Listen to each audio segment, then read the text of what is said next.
Əgər başqalarını həddindən artıq razı salmağa çalışırsansa, onlar razı olanda xoşbəxt olursansa, elə bu video sənin üçündür. Psixologiyada buna kodependensiya deyilir. Bura nələr aiddir? Birinci sırada başqalarını razı salmağa çalışmaq dayanır.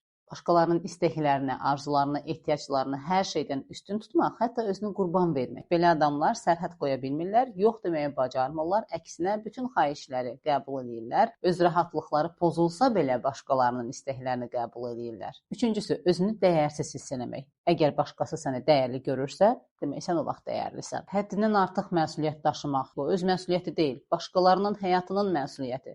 Onu xoşbəxt eləmək üçün, onu yaxşı hiss elətdirmək üçün olan məsuliyyətdən gedir söhbət. Və beşincisi emosional asılılıqdır.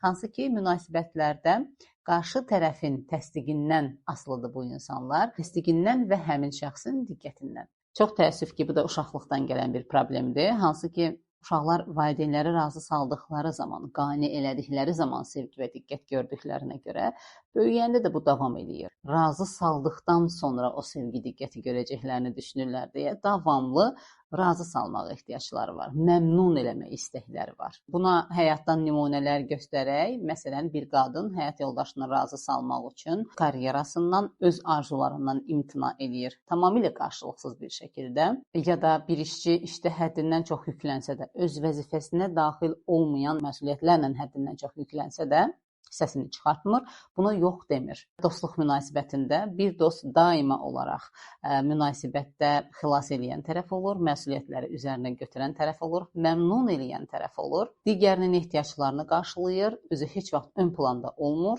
ehtiyacları heç kimin yadına düşmür.